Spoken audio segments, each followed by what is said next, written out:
Tudo bem, pessoal? Eu sou Ricardo Cavalcante, vou falar do curso de Prática em Provas de Física no Motla.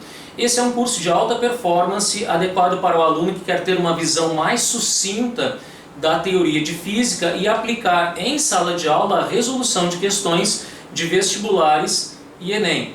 Cada aula tem 1 hora e 45 minutos de duração. Os primeiros 45 minutos ou meia hora são reservados para uma exposição resumida da teoria. No segundo momento, feita essa exposição resumida, é marcado um certo tempo para que o aluno resolva um conjunto de questões solicitadas em aula.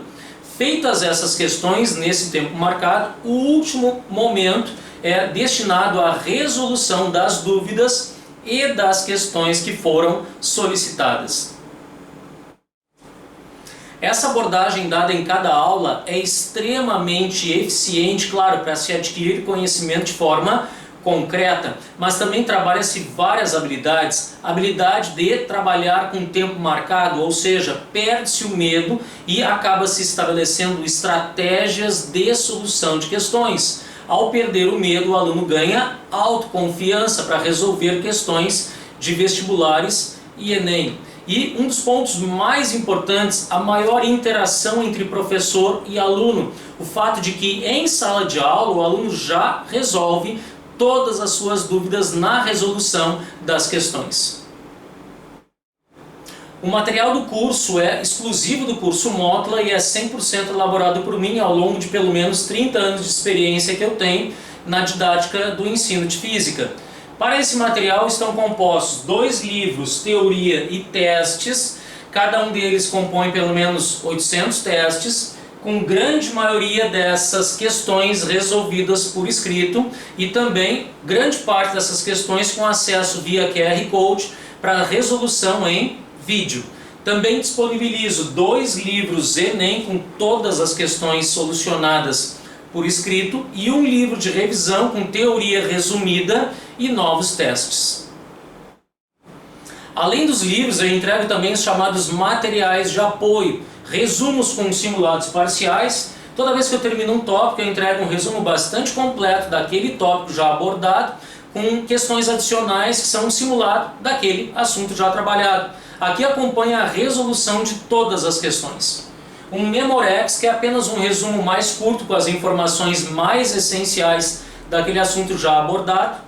Um guia de fórmulas. O que é um guia de fórmulas? É apenas um resumo das fórmulas, todas as fórmulas da física, mas com uma abordagem um pouco mais completa. Qual é a utilidade de cada fórmula, os significados dos termos, as unidades de medida e as convenções de sinais. E para o curso de Prática em Provas, um grupo de questões de desafio. Toda vez que eu termino um determinado assunto, eu entrego questões com nível de dificuldade um pouco maior para que o aluno trabalhe também esse estilo de questões adequadas para as nossas provas. Também é feita a solução dessas questões de desafio em sala de aula e o aluno ali vai esclarecer também as suas dúvidas. Os conteúdos desenvolvidos. A ordem que eu escolho é iniciar pela ondulatória, seguido da mecânica. Com isso eu termino o livro 1, inicia-se o livro 2 com a eletricidade, magnetismo, termodinâmica, ótica e física moderna. Com isso nós terminamos os conteúdos do ano, claro, antes da prova do Enem, PUC e outros vestibulares. Simulados. A cada tópico desenvolvido, já trabalhado em aula, eu entrego um simulado parcial com aquelas questões desenvolvidas sobre aquele assunto. Também os simulados mensais, acumulativos, simulados Enem, URGS e todos eles já vêm com a resolução das questões. Sobre a dinâmica das aulas. Em todas as aulas eu utilizo muitos vídeos, recursos visuais, simulações para que os fenômenos físicos sejam melhor compreendidos. Além disso, eu faço sempre resumos com as informações essenciais no quadro para que o aluno possa anotar. Ao anotar, ele está aprendendo de forma mais eficiente e todo esse conjunto de estratégias faz com que o aluno tenha um desempenho bem melhor em todas as provas. Plantões de dúvidas. Os plantões, o atendimento de dúvidas dos alunos são feitos através da plataforma do Zoom, que é muito eficiente. Com o auxílio de uma mesa digitalizadora, o aluno vê a solução da questão exatamente como se fosse num plantão presencial com a mesma eficácia. Esses plantões têm horários pré-determinados, onde toda semana, naqueles dias, naqueles horários, eu vou estar disponível para o atendimento dessas dúvidas, sempre ao longo do ano. Mas também o aluno pode agendar plantões pelo Zoom ou sempre mandar as dúvidas sem limite de horário ou de dia pelo WhatsApp ou as redes sociais. Plataformas utilizadas. Para o caso de aulas não presenciais, todas elas são postadas no Google Sala de Aula. Para os plantões, como já dito, a plataforma do Zoom. Há um grupo do Facebook privado, Prof. Ricardo Cavalcante, que é utilizado apenas para trocas de informações. Segue agora nesse vídeo uma amostra de como funciona em sala de aula o curso de Prática em Provas. Um grande abraço, obrigado por terem visto esse vídeo e até breve.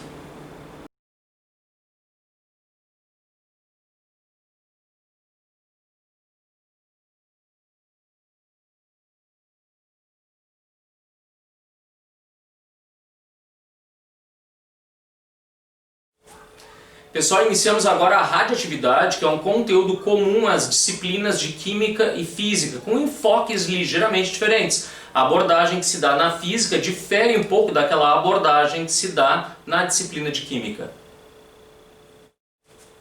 A radioatividade, ou a emissão de radiação feita por núcleos instáveis, é um processo nuclear. O que significa isso? Acontece dentro do núcleo, por causa de instabilidades ou brigas internas entre os prótons e os nêutrons. Núcleos muito massivos ou com excesso de energia são considerados instáveis ou radioativos. Na busca da estabilidade, eles vão emitir espontaneamente matéria ou energia para diminuir essas brigas internas entre os constituintes do núcleo. Então a emissão de radiação primeiro acontece dentro do núcleo e é um processo espontâneo. A emissão é uma busca natural pela estabilidade do núcleo. Os núcleos instáveis são aqueles que contêm muitos prótons e muitos nêutrons, ou seja, eles têm brigas internas que geram instabilidades e na busca da estabilidade eles vão emitir radioatividade, partículas materiais ou energia. Os núcleos pequenos eles tendem a ser estáveis, ou seja, não emitem radiação.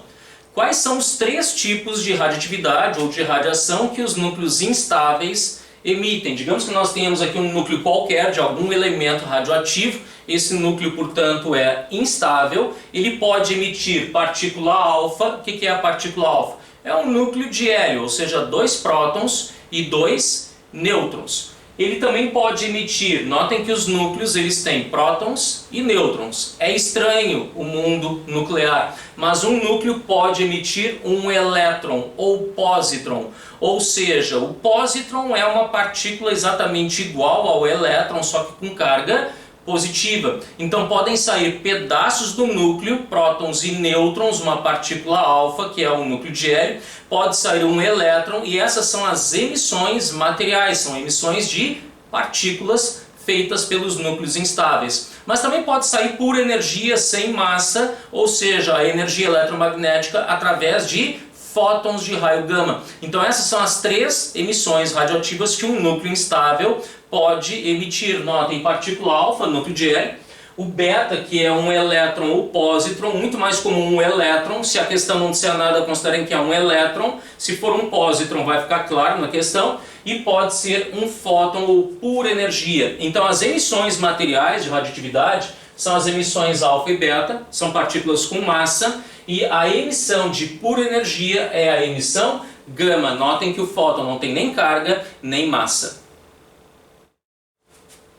Vamos falar agora das interações nucleares. O que são interações nucleares? São as forças entre os constituintes do núcleo, são as forças existentes entre os elementos do núcleo atômico, que são prótons e nêutrons. Que tipos de forças acontecem entre esses elementos? Nós temos, claro, a força gravitacional, que é uma força atrativa, próton-próton, próton-nêutron, nêutron-nêutron. A gente sabe que todas as massas do universo se atraem gravitacionalmente. Nós temos a força como há cargas, aqui notem aqui um núcleo estável, há cargas elétricas dos prótons, a força elétrica ela vai ser repulsiva próton-próton. Só que há um detalhe interessante aqui, notem que a força elétrica ela é bem mais forte que a força gravitacional atrativa. Então essa repulsão elétrica entre esses dois prótons tenderia a fazer o que? Despedaçar o núcleo. Por que ele se mantém coeso? Para que o núcleo não se despedace por causa da repulsão fortíssima elétrica, deve haver uma outra interação, outro tipo de força que junta esses constituintes, prótons e nêutrons, e esta força tem que ser bem mais intensa, mas muito mais forte que a força elétrica repulsiva. Esta é a chamada força nuclear, forte, que mantém o núcleo unido, que mantém o núcleo coeso. Notem que essa força nuclear, que é atrativa entre todos os constituintes, ela é atrativa próton-próton, próton-nêutron e nêutron-nêutron. Essa força tem que ser muito mais intensa, como eu disse, que a força elétrica para manter as partículas unidas. Então temos um terceiro tipo de interação, a força nuclear forte, que é muito mais forte que a força repulsiva elétrica, e esta força é responsável por manter esses elementos unidos. Ela é extremamente forte, mas há uma condição para ela ter essa intensidade muito maior que a força repulsiva elétrica. Ela só consegue vencer a repulsão elétrica para curtíssimas distâncias, para elementos nucleares muito próximos, e é por causa disso que há a instabilidade em núcleos muito massivos. A força nuclear só consegue vencer a repulsiva elétrica para curtíssimas distâncias. Então a condição para que um núcleo se mantenha coeso e não se despedace pela repulsão elétrica entre os prótons dentro do núcleo, tem que haver essa força nuclear atrativa entre todos os constituintes, que deve ser muito mais intensa que a repulsiva elétrica. E essa força nuclear atrativa quem mantém os constituintes, os elementos do núcleo coesos, unidos. Agora, notem que essa força só vai vencer a repulsiva elétrica para curtíssimas distâncias, para distâncias extremamente pequenas. Então, se nós temos um núcleo pequeno, como esse aqui, dois prótons bem próximos um ao outro, notem que a força elétrica repulsiva é vencida de longe pela força nuclear atrativa. Então, esse núcleo mantém uma estabilidade, ele está coeso. O problema acontece em núcleos muito massivos. Para os padrões atômicos, nesse núcleo, por exemplo, esses dois prótons já estão muito distantes um do outro para que a força nuclear vença a repulsiva elétrica. Então, uma instabilidade, e esse núcleo vai ter que se livrar dessa briga interna por causa do desequilíbrio entre a nuclear e a elétrica. Ele tende aqui a se desfazer e, portanto, ele vai emitir radioatividade alfa, beta ou gama para se rearranjar em termos de energia ou posicionamento ou número de partículas para que se torne menos instável. Agora nós detalhamos em termos de massa e carga essas três emissões radioativas. Lembrando que os núcleos instáveis podem emitir radiação alfa, que é o núcleo de hélio, radiação beta, que se a questão não disser nada, considera como sendo um elétron, pode ser um pósitron também, mas a emissão de pósitron eu vou falar em momento adequado. E essa emissão radioativa dos núcleos pode ser uma emissão gama, que é um fóton.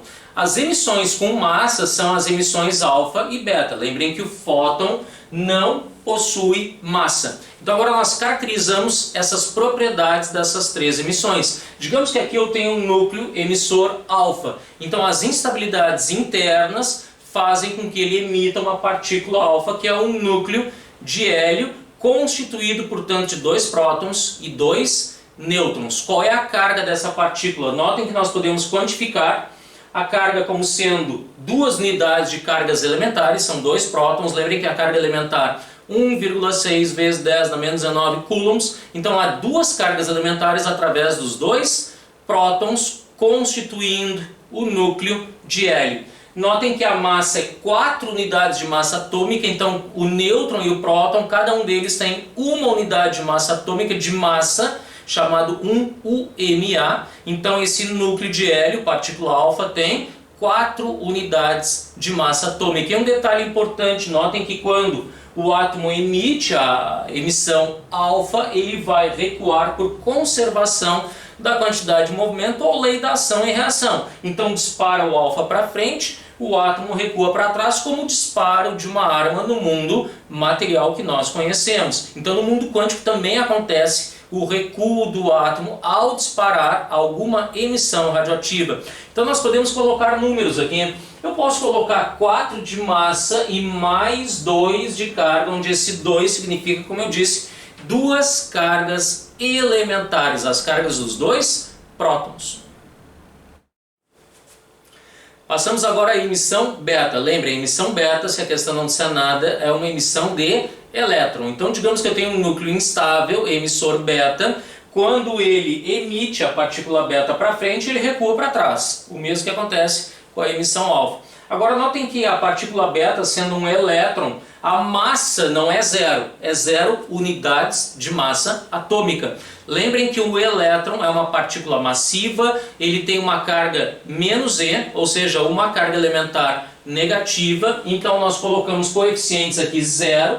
Cuidado, deixa eu insistir numa coisa, a massa do elétron não é zero, mas a massa do elétron é tão menor que a massa do próton e do nêutron, quase 2000 vezes menor, portanto, em unidade de massa atômica, essa massa do elétron é desprezível. Nós consideramos que quando o núcleo emite uma partícula beta, esse núcleo não perde massa, de tão menor que a massa da partícula beta em relação ao núcleo como um todo. Então 0 unidades de massa atômica e menos uma carga elementar. Esses são os coeficientes de valor de massa em unidade de massa atômica e carga elementar do elétron. Notem que a massa do elétron é 9 vezes 10 na menos 31 kg. Não tem que saber esse valor de cor, claro, mas tem que saber que o elétron tem massa, é uma partícula material. E essa massa do elétron é muito menor que a massa do próton, por isso que nós consideramos em unidades de massa atômica igual a 0.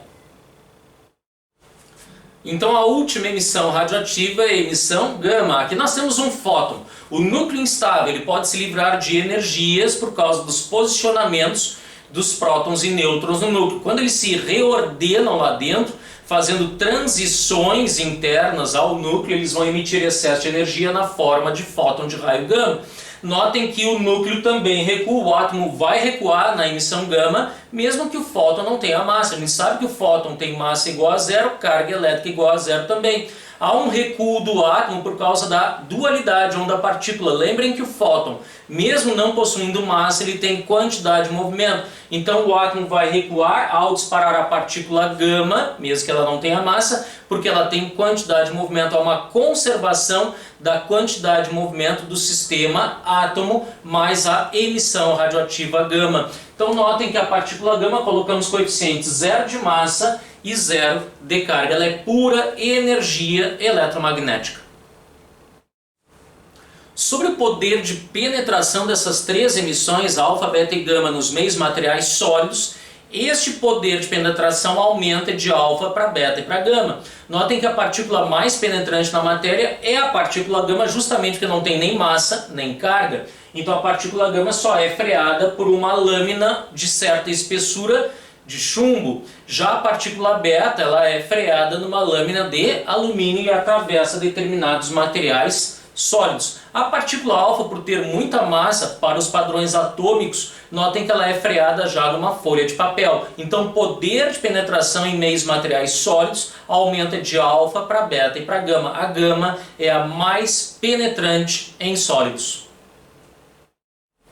Qual é a constituição da matéria? Do que é formada toda a matéria que nós conhecemos no nosso universo? Os físicos descobrem a origem da matéria, aquilo que forma todos os átomos e todas as partículas elementares, através dos aceleradores de partículas. Aqui nós temos o LHC, que é o chamado Large Hadron Collider, na Suíça e França. Eles aceleram prótons e nêutrons num túnel circular, aceleradas essas cargas por campos magnéticos, em velocidades da ordem de 99% da velocidade da luz. Em determinado ponto, nesse colisor de hadrons, acontece a colisão entre essas partículas que então espalham nesse detector, nesse disco, fragmentos dessas colisões, e esses fragmentos nos contam do que é formada toda a matéria. Então nós sabemos que a matéria é formada de prótons, nêutrons e elétrons, mas vai muito além disso. Esse aqui é um conhecimento super básico da constituição da matéria. Tu tem que saber um pouco mais de partículas e subpartículas do mundo atômico ou subatômico. Aqui tem diversos exemplos de várias partículas que existem no nosso universo. Peguei aqui uma lista pequena delas, um fragmento dessa lista enorme de partículas elementares. Eu vou salientar algumas que vocês têm que saber que já estão ali no quadro.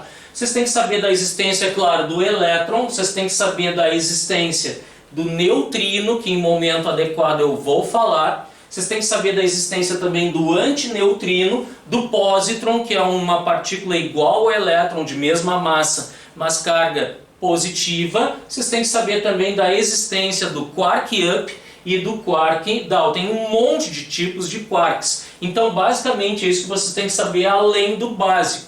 Quarks, up e down, neutrinos e antineutrinos que estão envolvidos em emissões radioativas e os pósitrons que também fazem parte das emissões radioativas dos núcleos. Então esse aqui é o conhecimento básico que vocês têm que ter sobre a existência de partículas e subpartículas do mundo atômico. Então, sobre a constituição mais detalhada da matéria, nós iniciamos brevemente falando sobre os quarks up e down. Antes dos quarks, um fato importante sobre os elétrons. Os elétrons são partículas fundamentais do nosso universo, o que significa que eles não podem ser fragmentados em pedaços menores ou em subpartículas. Então os elétrons são indivisíveis, eles não são formados por partículas menores. Já os prótons e nêutrons, eles podem ser fragmentados em pedaços que os formam, e esses pedaços ou subpartículas dos prótons e nêutrons são os quarks up e down. Cada próton, cada nêutron é formado por 3 quarks. O quark up quer dizer para cima, de carga positiva, e o quark down quer dizer para baixo, portanto carga negativa. Notem que o nêutron ele é formado por 2 quarks down e um up. A carga do quark down é menos E sobre 3. E a carga do quark up é 2E sobre 3 positivo, onde E é a carga elementar.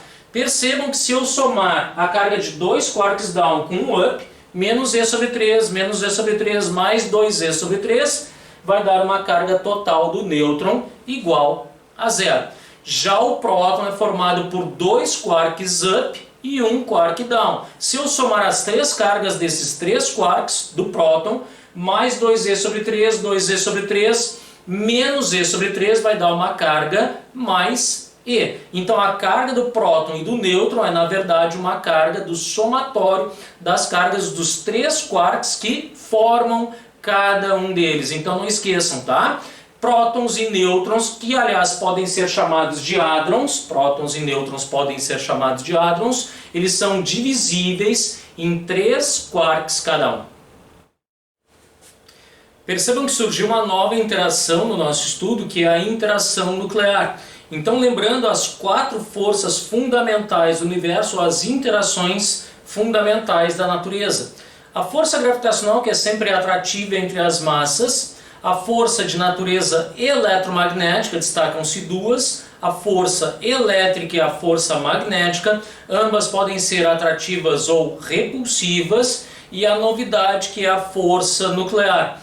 A força nuclear apresenta 2 propriedades, 2 faces. Pode ser a força nuclear forte ou a força nuclear fraca. Há 2 tipos de interações nucleares. A mais conhecida, que é a força nuclear forte, é aquela que é atrativa entre todos os constituintes do núcleo, próton, próton, nêutron, nêutron, próton, nêutron. Essa força é uma interação fortíssima e para pequenas distâncias ela é muito mais forte que a força elétrica repulsiva entre os prótons. Portanto, a força nuclear forte é a que mantém o núcleo unido, é o que mantém a coesão do núcleo. Já a força nuclear fraca é aquela que permite, por transições internas, as emissões beta de pósitrons ou elétrons. É isso que tu tem que saber sobre as interações nucleares. Então a força nuclear forte mantém o núcleo unido e a força nuclear fraca é a que permite as emissões de elétrons e pósitrons, que são as emissões beta.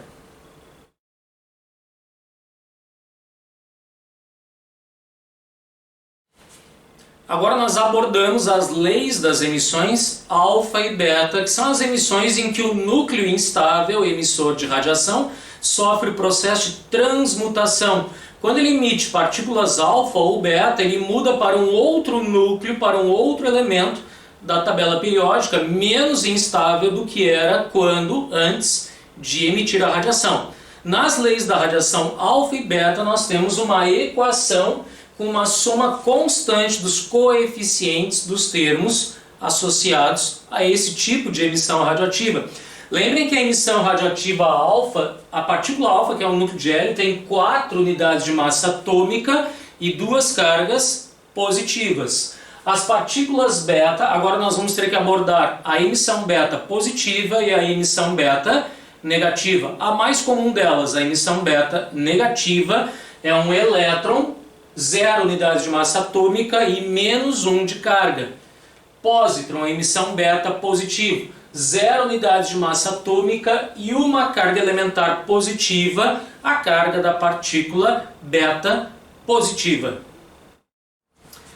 Iniciamos pela lei da emissão alfa. Quando um elemento X, de número de massa A e número atômico Z, instável, emite uma partícula alfa, ele se transforma num novo elemento Y menos instável do que X. Na emissão radioativa, em qualquer reação de emissão radioativa, tem que haver um somatório constante dos coeficientes dos elementos nos dois lados da reação. Então, se nós temos um elemento X instável, número de massa A e número atômico Z, ao emitir a partícula alfa, que tem 4 unidades de massa atômica e 2 prótons, este elemento Y, que veio da transmutação do elemento X ao emitir a emissão alfa, esse elemento Y vai ter 4 unidades de massa a menos e 2 prótons a menos em relação ao elemento X. Uma reação de exemplo aqui, o rádio transmuta-se em radônio quando emite a partícula alfa. Notem que o rádio 22688, ao emitir 4,2 da partícula alfa, ele perde 4 unidades de massa atômica e 2 prótons. O radônio, portanto, tem massa 222 e número de prótons igual a 86. Aqui nós percebemos o rádio transmutando-se em radônio ao emitir a partícula alfa, e percebam que as brigas internas, ou seja, a instabilidade, reduz com a emissão radioativa.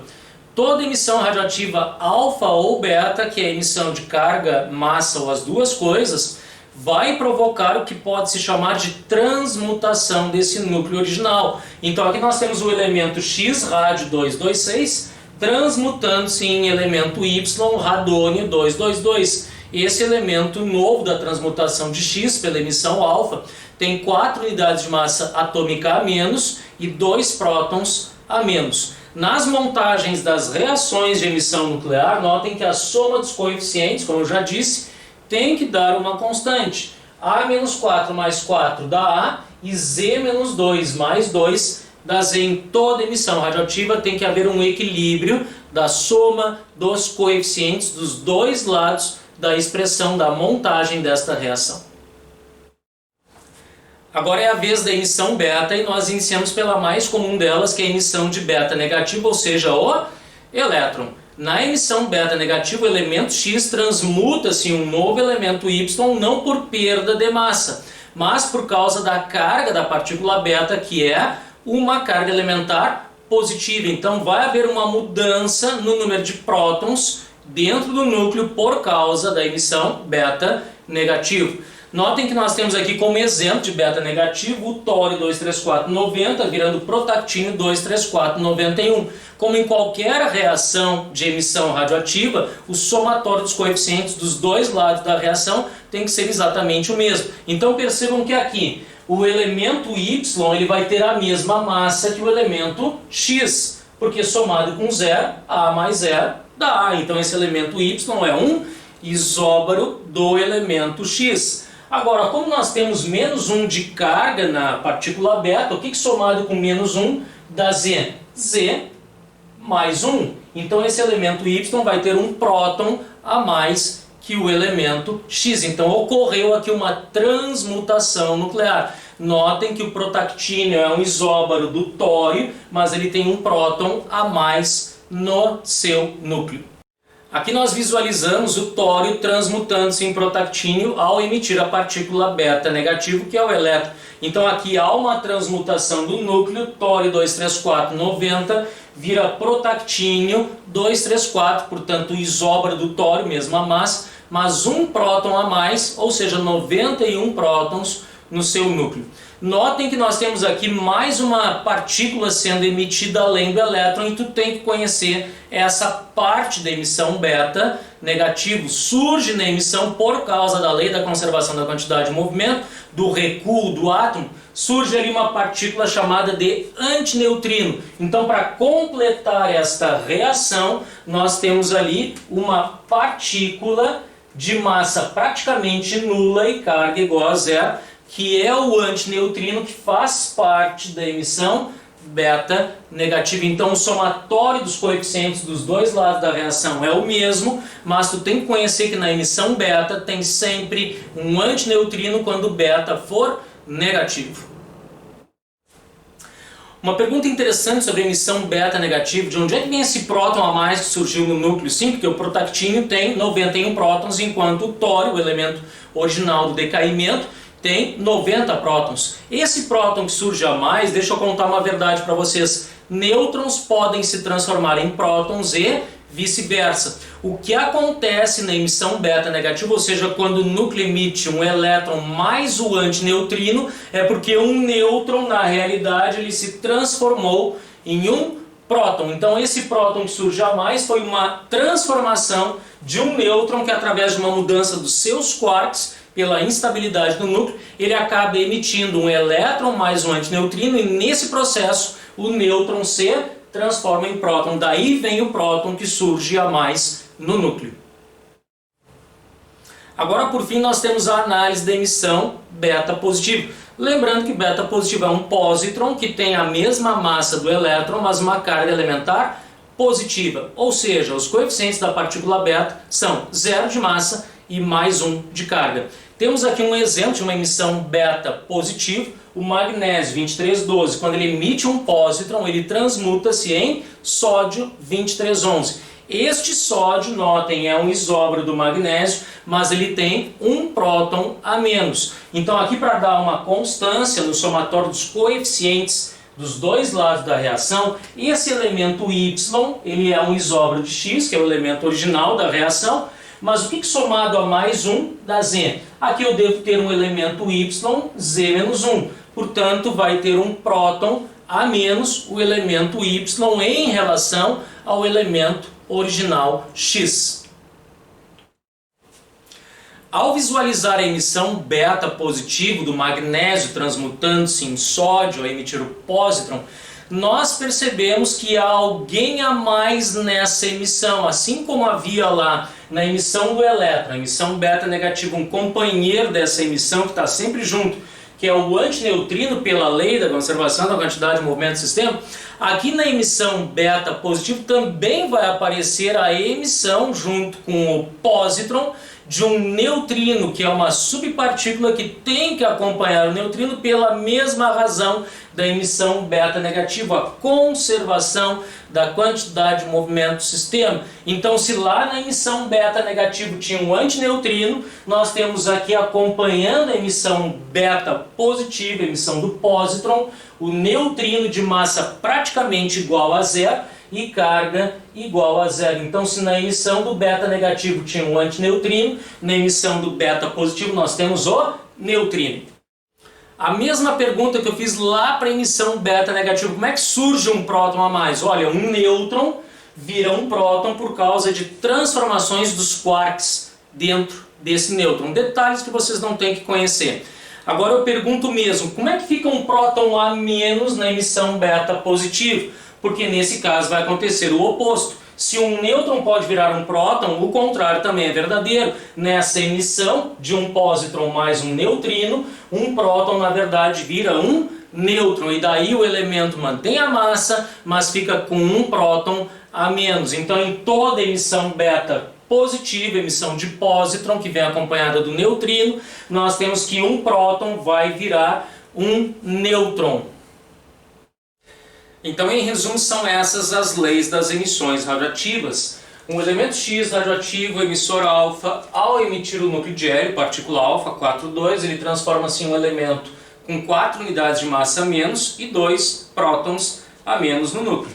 O elemento X radioativo, emissor beta negativo, ao emitir o elétron, que é a partícula beta negativa, ele transforma-se em um elemento isóbaro de X, mesmo número de massa, mas um próton a mais. Há aqui também a emissão de um antineutrino de massa desprezível e carga igual a zero. O elemento X radioativo, emissor beta positivo, pósitron, o pósitron 0 mais 1. Nesse caso, o elemento X vai transmutar-se em um novo elemento Y, também isóbaro, como na emissão beta negativo, mas com um próton a menos no núcleo. E nesse caso, há a emissão de um neutrino, massa praticamente zero e carga igual a zero. Um elemento emissor gama, só para constar a emissão gama, tá? O elemento não vai mudar, porque ele emite apenas energia eletromagnética num reajuste das posições dos prótons e nêutrons no núcleo. Emitindo energia ou partícula gama sem massa nem carga, o elemento X continua o mesmo. As instabilidades diminuem por emissão de energia eletromagnética na forma de raios gama. Vamos agora à definição do tempo de meia-vida. Lembrem que nas emissões alfa e beta, os núcleos radioativos decaem para outros elementos. Então nós temos para cada tempo de meia-vida a definição daquele tempo necessário para que uma amostra radioativa perca metade dos seus núcleos originais. Por exemplo, o césio-137, ele a cada 30 anos perde metade dos seus núcleos iniciais. Se eu tenho uma amostra constituída de 100% de núcleos de césio, a cada 30 anos ele vai perdendo metade desses núcleos, porque vai decaindo em outros elementos que também podem ser radioativos. Então eu começo com 100% do elemento original radioativo, nesse caso aqui o césio, passa-se uma meia-vida eu tenho 50%, outra meia-vida, 30 anos no caso do césio, eu tenho 25%, e mais uma meia-vida 12,5% e assim por diante. Notem que então o número de átomos radioativos ou de núcleos radioativos na amostra inicial vai se reduzindo pela metade transcorrido cada tempo de meia-vida. Então vai de N para N sobre 2, N sobre 4, N sobre 8 e assim por diante. Então esse tempo só depende do elemento radioativo. Esse gráfico ilustra a chamada curva de decaimento, ou seja, a redução da porcentagem de núcleos radioativos em função do número de meias-vidas transcorrido. Notem que essa curva mostra a redução da porcentagem. Tu começa lá com 100% do elemento inicial presente na amostra, transcorrida uma meia-vida tu tem ainda 50%, em 2 meias-vidas tu tem 25%, em 3 meias-vidas 12,5%, lá em 4 meias-vidas vão restar 6,25% e assim por diante. Cuidado se a pergunta da questão se refere àquilo que já se desintegrou ou os núcleos restantes na amostra. Então, por exemplo, transcorridas 3 meias-vidas, restam 12,5%, mas já se desintegraram 87,5%.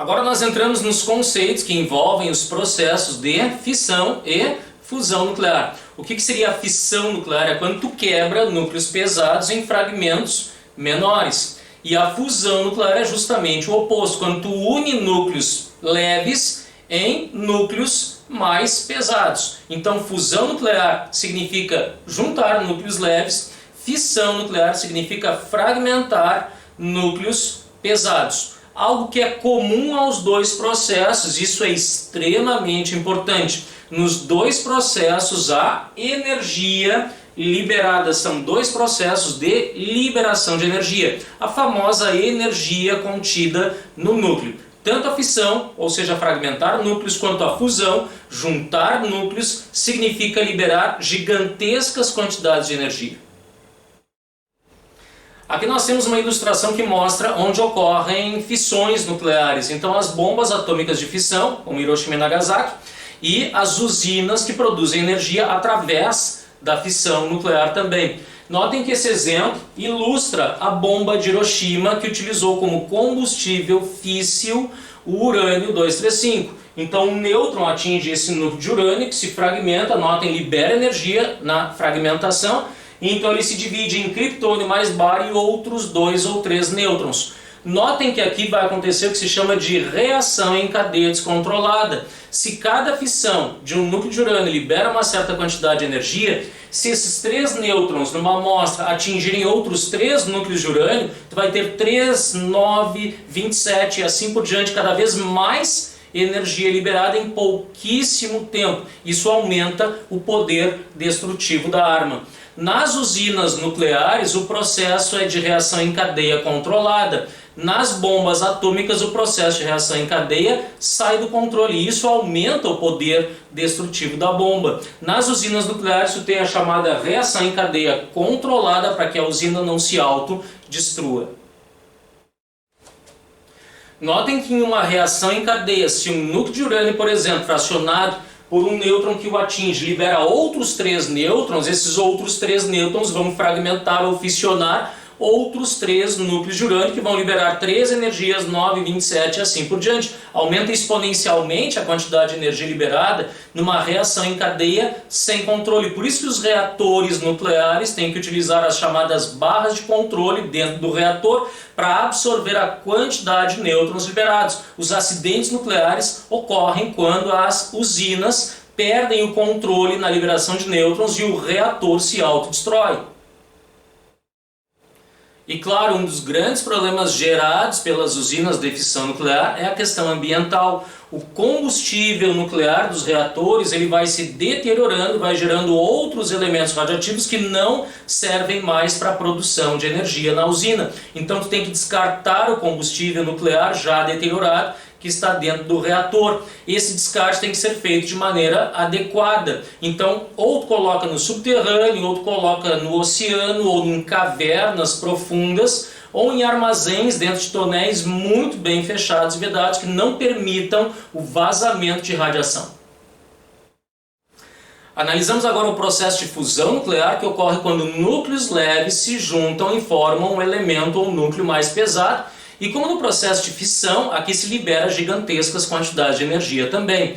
Onde ocorre o processo de fusão nuclear? Nos reatores de fusão nuclear, que são por enquanto experimentais, alguns espalhados pelo mundo, não há ainda tecnologia para se ter usinas de fusão nuclear para distribuir energia. Essa é uma promessa para a partir de 2030. Essa foi a última promessa feita. Então, por enquanto, esses reatores de fusão, eles são experimentais. Então a usina de fusão, quando entrar em operação, vai ser muito mais limpa, muito mais eficiente e mais vantajosa em termos de produção de energia. Tecnologia para o futuro não muito distante. Também em estrelas como o Sol nós temos inúmeros processos de fusão acontecendo e nós temos a bomba termonuclear ou bomba de hidrogênio, também chamada de bomba H, que é uma bomba atômica de fusão muito mais poderosa que as bombas de fissão de Hiroshima e Nagasaki.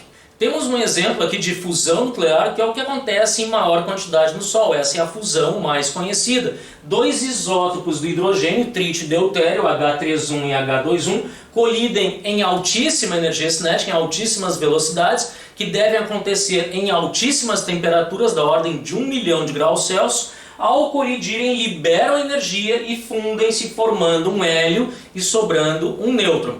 Notem que o processo de fusão nuclear não acontece como na fissão. Não há aqui a reação em cadeia. Cada processo de fusão é um processo isolado. Uma fusão não provoca outras tantas como nas reações em cadeia dos reatores nucleares e das bombas atômicas de fissão. Neste ponto nós nos deparamos com a seguinte questão: de onde vem toda a energia liberada nos processos de fissão e fusão nucleares. Como pode uma bomba termonuclear, uma bomba de fissão nuclear, liberar gigantescas quantidades de energia? De onde vem essa energia nuclear? Einstein, na sua teoria da relatividade de 1905, descobriu, fazendo regras de 3, uma profunda relação entre matéria e energia. Matéria, na verdade, é o mesmo que energia. Basta tu ser composto de uma massa diferente zero, que tu vai conter uma energia diferente zero. A chamada energia de repouso de um corpo, pelo fato de ele possuir massa, ele possui energia, ou chamada também de energia relativística. Esta é a teoria de Einstein da relatividade restrita, em que matéria é energia concentrada, ou seja, o conceito da equivalência matéria-energia. Einstein produziu uma equação que faz esta relação, a equação mais conhecida de Einstein, E igual a m vezes c ao quadrado. A energia concentrada em um corpo de massa m é a sua massa multiplicada pela velocidade da luz no vácuo elevada ao quadrado. Essa equação nos diz que a quantidade de energia contida num corpo de massa m é gigantesca, ou seja, a velocidade da luz no vácuo, 3 vezes 10 na 8 elevado ao quadrado, é um número extremamente grande. Por exemplo, um corpo de 1 kg de massa vai possuir, multiplicado pela velocidade da luz ao quadrado, 9 vezes 10 na 16 joules de energia, ou seja, 90 quatrilhões de joules de energia concentrada. Cada quilograma de massa contém esta quantidade de energia. Na verdade, esta quantidade de energia retrata o seguinte conceito: para eu agrupar todas as partículas fundamentais, todos os prótons, nêutrons, elétrons, em 1 kg de massa é necessário 90 quatrilhões de joules de energia. Esta é a energia de repouso ou energia relativística para cada quilograma de massa. De acordo com a expressão E igual a mc ao quadrado, a energia relativística ou energia de repouso de um corpo, porque energia de repouso basta ter massa para ter energia diferente de zero. Essa expressão mc quadrado nos mostra que quanto maior a massa de um corpo, maior a energia concentrada neste corpo. Ok, vamos pegar um exemplo ilustrativo para ter uma ideia de quanta energia tem acumulada num determinado corpo de massa m. Por exemplo, o Brasil tem um consumo de energia, o pico máximo de consumo de energia do Brasil chega a 14 vezes 10 na 16 joules. Se nós pudéssemos pegar um corpo de massa 120 kg e transformar toda a energia dessa massa, desse valor, em energia para abastecer o Brasil, isso resultaria numa energia de 1080 vezes 10 na 16 joules. Daria para abastecer o Brasil no pico de consumo durante 6,5 anos. Ou seja, a energia contida na matéria é algo gigantesco. Multiplicar a massa de um corpo pela velocidade da luz elevada ao quadrado vai dar muita energia acumulada. Certo, então eu entendi que matéria e energia, ou seja, massa e energia, são conceitos equivalentes. Matéria ou massa é energia. Professor, eu não concordo com essa visão. A ciência não está nem aí para aquilo que tu concorda ou não. Isto é fato. Matéria, massa é energia concentrada. Partindo desse ponto. Se eu pensar, notem que, se eu pensar que um corpo absorve energia, a sua massa vai ter que aumentar, já que energia e matéria são conceitos equivalentes. Absorver energia, a massa do corpo aumenta, ele sofre uma variação de massa tal que a sua massa sofre um acréscimo pela absorção de energia. Do contrário, se um corpo liberar energia, a sua massa vai diminuir. Este é um conceito essencial para compreender as energias liberadas nos processos de fusão e fissão nucleares. Se tu absorve energia, tu vai aumentar a tua massa. Se tu libera energia, tu vai reduzir a tua massa. Agora vamos pensar o seguinte, isso é meio estranho. Quer dizer que se eu absorvo energia luminosa de uma fonte, dos holofotes aqui por exemplo, eu estou aumentando a minha massa. Sim, tu está aumentando a tua massa por absorver luz de uma fonte luminosa. Por que eu não fico então mais massivo depois de um certo intervalo de tempo. Se eu vou me pesar numa balança, eu não confirmo nenhum aumento de massa.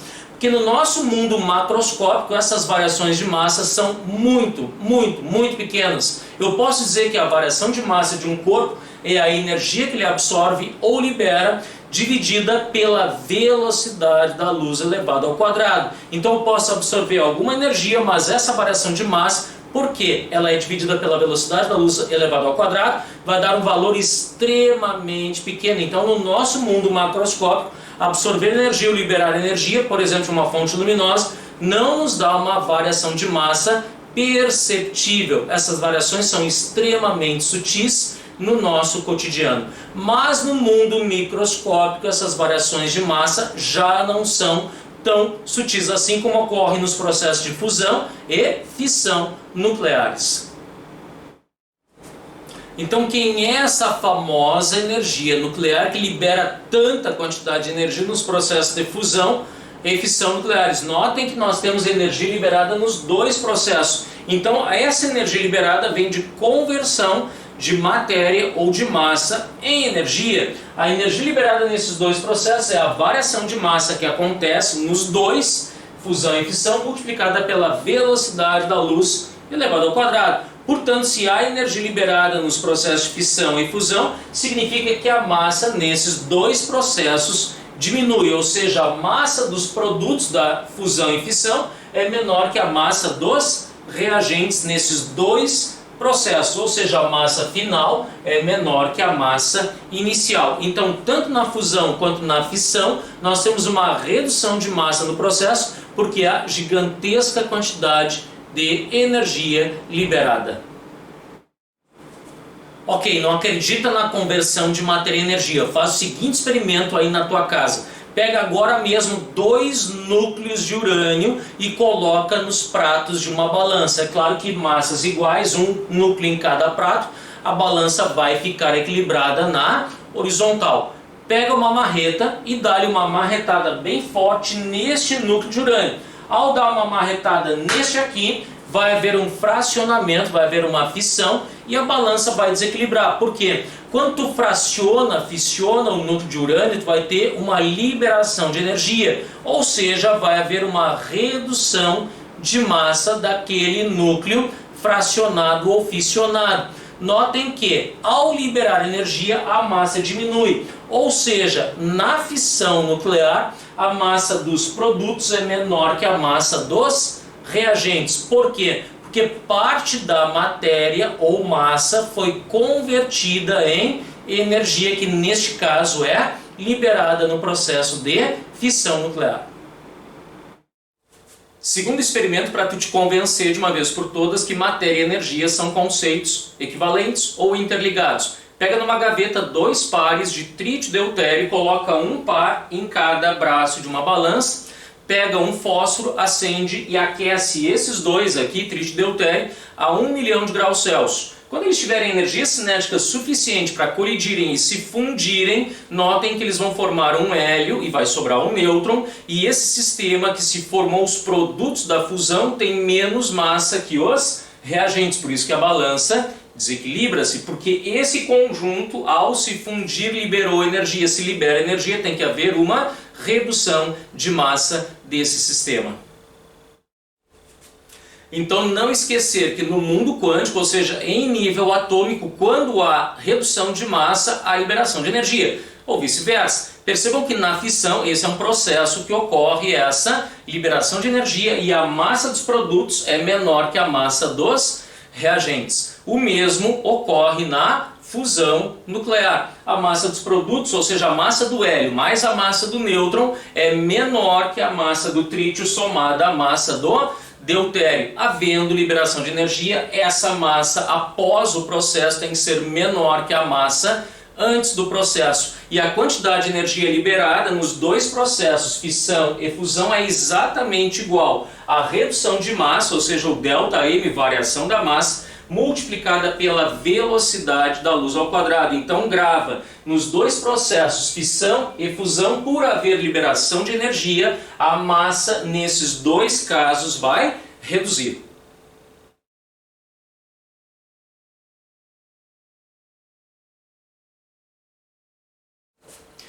Pessoal do Prático em Provas, para essas questões, 25 minutos.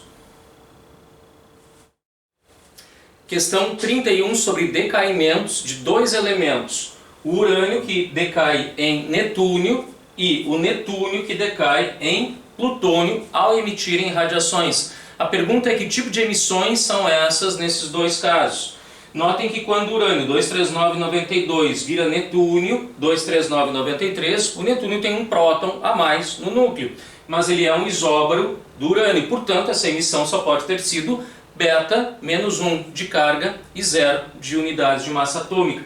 Já o netúnio 23993, ao virar plutônio 23994, aqui também houve uma emissão de uma partícula beta negativo. Então, plutônio é um isóbaro do netúnio, mas tem um próton a mais no núcleo. Notem, 93 menos 1 dá os 92 do urânio, 94 menos 1 dá o 93 do netúnio, ou seja, foram duas emissões beta do tipo negativo. Questão 32 sobre as interações fundamentais, as quatro forças fundamentais da natureza. Então eles pedem para associar aqui corretamente as interações fundamentais com os fenômenos listados na segunda coluna da tabela. A força gravitacional certamente está associada às marés. A Lua, principalmente, ela distorce os oceanos por atração gravitacional. Então, com certeza é C. A força eletromagnética ou força elétrica é o que mantém o átomo estável através da órbita eletrônica dos elétrons em torno do núcleo. Se eu tirar um elétron de um átomo, ele fica instável, ou seja, ele fica com um elétron a menos, portanto ele fica eletrizado ou ionizado. Então, com certeza, a força eletromagnética, a força elétrica tem a ver com a estabilidade do átomo como um todo, núcleo e eletrosfera. A força nuclear forte é aquela que mantém o núcleo coeso, é uma força fortíssima de atração entre prótons e nêutrons, prótons, prótons e nêutrons, nêutrons. Ou seja, essa força nuclear forte é o que mantém o átomo coeso, o núcleo atômico, na verdade, coeso e as partículas ali unidas. E a força nuclear fraca é aquela que tem a ver com o decaimento beta, ela que permite ou está associada às emissões de partículas beta, positiva ou negativa. Então aqui nós temos a associação correta, o que está descrito ali na letra C. Questão 38, sobre decaimento radioativo e o gráfico desse decaimento para três elementos X, Y e Z. No eixo vertical aqui eles colocaram a razão ou fração entre o número de núcleos restantes nessas três amostras dividido pelo número de núcleos originais. Essa razão ou fração diminui, porque vai reduzindo com o passar do tempo o número de núcleos restantes nessas três amostras. E o que se pede nessa questão é para colocar os tempos de meias-vidas em ordem crescente. Bom, quem é que tem menor tempo de meia-vida? É aquele cuja curva ou linha faz o decaimento ser mais acentuado. A curva de decaimento mais acentuado é a do elemento Y. Esse perde mais rapidamente ou diminui mais rapidamente o número de núcleos originais naquela razão. Então o menor tempo de meia-vida está certamente para o elemento Y, já que é para colocar em ordem crescente. A próxima linha de decaimento acentuado é o X, que decai mais rapidamente que Z. Portanto, nós temos aqui Y, X e Z, a ordem crescente do tempo de meia-vida para esses três elementos, o que nos dá aqui a letra C. Questão 39 sobre decaimento radioativo. Nós temos aqui 4 reações nucleares e os possíveis complementos dessas reações na segunda coluna da tabela. É para completar o que falta ali em cada uma dessas reações. Na primeira, notem o rádio que decai em radônio. Fazendo as contas ali, nós percebemos que 222 para 218, 4 unidades de massa. De 88 para 86, temos 2 unidades de carga faltando no núcleo. Então nós temos uma emissão alfa 42. Então a primeira reação está associada com o complemento H.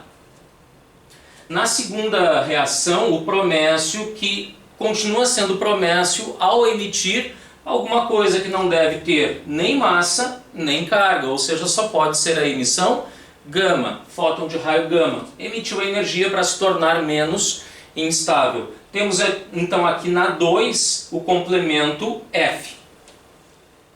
Nessa reação, o carbono 14 emite um beta negativo. Esse aqui é o antineutrino, tá? Não te preocupa com o antineutrino. Agora, eu sei que o beta negativo é 0 menos 1. Então, como o somatório dos coeficientes dos dois lados tem que ser o mesmo na reação de emissão radioativa, algo que somado com menos 1 dê 6, só pode ser 7. Então, ali nos complementos só pode ser o carbono 14,6 decaindo em nitrogênio 14,7. Nitrogênio é um isóbaro, portanto tem a mesma massa, mas um próton a mais que o carbono 14. Então temos aqui na reação 3 o complemento B. Já na reação 4, algo que decai em sódio 23,11 mais o pósitron beta positivo mais o neutrino. Então, para emitir o pósitron beta positivo, lembrem que ele tem massa 0, unidades de massa atômica e carga mais 1. Então, como o somatório tem que ser constante dos dois lados, notem que o somatório aqui dos coeficientes, 23 mais 0, 11 mais 1, tem que dar 12. Esse elemento, o complemento, foi o magnésio 23,12, o que nos dá aqui na reação 4 o complemento A. Ou seja, listando ali o que nós temos, dá aqui como resposta a letra C. Questão 42 sobre tempo de meia-vida e emissão radioativa. Os seres vivos, quando vivos, têm a mesma concentração de átomos carbono 14 presentes no corpo. 10 átomos carbono 14 para cada 1 bilhão de átomos. A concentração 10 ppb, 10 partes por bilhão. O carbono 14 ele é emissor radioativo e ele tem um tempo de meia-vida de 5.730 anos. Se tu encontra uma amostra que tem uma concentração de carbono 14 0,625 ppb, qual é a idade desta amostra? Bom, a cada 5.730 anos ele vai perdendo metade desses núcleos radioativos. Então, para ir de 10 a 0,625, tantas meias-vidas transcorreram aqui. Então, tu começa ali com 10 partes por bilhão, em 5.730 anos decai para 5, passa-se o mesmo tempo, vai para 2,5, 1,25 e 0,625. Transcorreram aqui, notem, 4 meias-vidas para então de 10 chegar a 0,625 partes por bilhão de concentração. Somando-se esses tempos aqui vai dar 22.920 anos, que corresponde à alternativa da letra E. Questão 44 sobre tempo de meia-vida. Vamos ao que interessa na questão. Eles dizem aqui: o tempo de meia-vida do rênio é 3,5 dias e do fósforo 14 dias. Pergunta: após 14 dias transcorridos, quais são as quantidades desses radioisótopos presentes ou restantes em um corpo de um paciente que ingeriu através de radiofármacos esses dois elementos para determinado tratamento de saúde? Então, em 14 dias, como o período de meia-vida do rênio é 3,5 dias, vão ser necessárias 4 meias-vidas para completar esse período de 14 dias. Então, o rênio, começando ali com uma quantidade genérica que eu vou chamar de 1, em 3,5 dias vai para 1 meio, já que esse é o tempo de meia-vida dele, mais 3,5 vai para 1 quarto, outros 3,5 vai para 1 oitavo, completando os 14 dias, transcorridas 4 meias-vidas, ele reduz para 1/16. O fósforo, que começa com uma quantidade genérica também, 1, em 14 dias, que já é o seu tempo de meia-vida, nós temos ele reduzido pela metade. Então nós temos aqui como resposta a letra E, 1/16 para o rênio e metade, 1 meio para o fósforo. Questão 48 sobre as partículas subatômicas e as 4 interações fundamentais da natureza. Quem são elas? Força gravitacional, força eletromagnética, essa pode ser elétrica e magnética, a força nuclear forte, atrativa entre os constituintes do núcleo, e a força nuclear fraca, que permite as emissões beta. Bom, aí vem as frases. Frase 1. O próton e o nêutron são formados cada qual por 3 quarks. Corretíssimo. Por quê? Porque sim. Frase 2. As forças nucleares próton-próton, próton-nêutron, nêutron-nêutron são apenas atrativas. Sim, a força nuclear forte entre todos os constituintes do núcleo é uma força atrativa entre todos eles. Correta a frase 2 também. Frase 3. A interação gravitacional entre o elétron e o próton é muito mais forte que a interação eletromagnética entre ambos. É conhecido que a força gravitacional é a interação mais fraca que nós temos no nosso universo. Então a força elétrica é uma força muito mais forte que é a força gravitacional. Lembra, é por isso que eu não consigo atravessar uma parede. Os núcleos positivos da parede repelem os núcleos positivos do meu corpo. É muito mais forte a repulsão elétrica entre a parede e o meu corpo do que a atração gravitacional entre os mesmos objetos. Portanto, está completamente errada a frase 3, que nos dá aqui a letra C, somente 1 e 2. Questão 51. Essa questão trata de dois assuntos, sobre a energia do fóton e o efeito Doppler. Aqui eles falam que se uma galáxia está se movimentando em relação ao observador, aquele fóton chega com uma frequência diferente da real. Lembrem que no efeito Doppler, se uma galáxia se afasta de um determinado observador, a frequência observada é menor que a frequência real, que é aquele desvio para o vermelho. Bom, aí vem a questão com as lacunas a completar. Com base no texto, levando em conta que no vácuo intergaláctico, a velocidade de propagação de um fóton emitido pela galáxia é... Bom, a velocidade do fóton é igual, no vácuo, à velocidade da luz igual a c. Então aqui nós temos uma velocidade do fóton emitido pela galáxia igual à velocidade da luz. Conclui-se que um fóton proveniente de uma fonte em repouso no laboratório possui energia maior, menor ou igual a de um fóton correspondente à mesma linha de emissão proveniente de uma fonte que está, ou uma galáxia que está se afastando. Bom, um fóton que vem de uma fonte em repouso, ele tem uma energia HF, onde F é a frequência real da luz que é emitida, já que ela está, a fonte em repouso em relação ao observador. Agora, esse mesmo fóton vindo de uma galáxia que está se afastando, notem que a energia, que eu chamei de E', não vai ser a mesma, porque a energia vai ser H vezes a frequência aparente ou a frequência observada. Portanto, como essa frequência observada é menor, por causa do desvio para o vermelho, a energia desse fóton observado, vindo de uma fonte, galáxia, que se afasta, vai ter energia menor que aquela do fóton, da mesma linha de emissão, emitido por uma fonte que está em repouso. Então, frequência observada menor, a energia do fóton é menor. Ou seja, a energia do fóton que vem da fonte em repouso é maior que aquela proveniente da galáxia que está se afastando. O efeito Doppler altera a frequência e altera, portanto, como consequência, a energia do fóton associada. A energia observada é menor que a energia real, portanto a energia do fóton proveniente da fonte em repouso é maior que aquela da fonte, que é a galáxia que se afasta.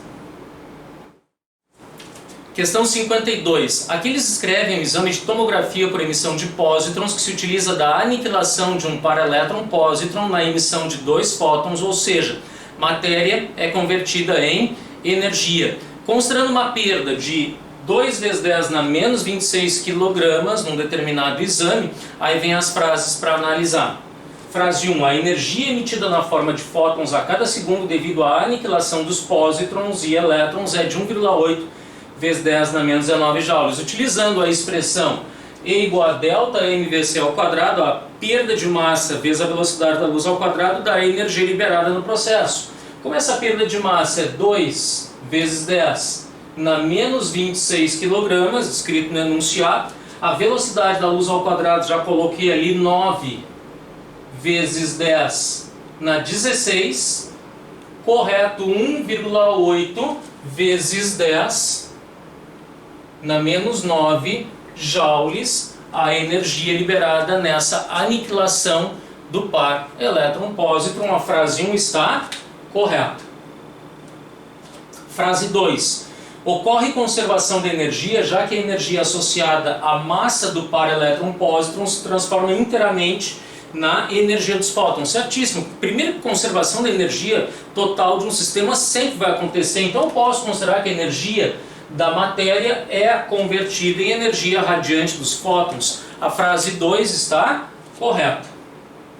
Frase 3. Não ocorre conservação da carga, já que a carga elétrica do par elétron-pósitron não é nula, enquanto a carga elétrica dos fótons o é.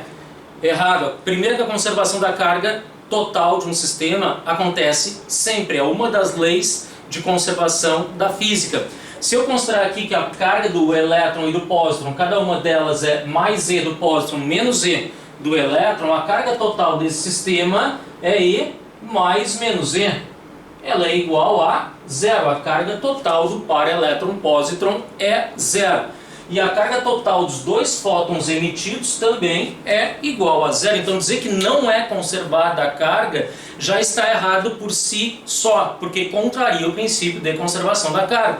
Provado aqui que há uma conservação de cargas. Notem que o somatório das cargas antes e depois é exatamente o mesmo. Portanto, errada a frase 3, corretas apenas 1 e 2, letra D.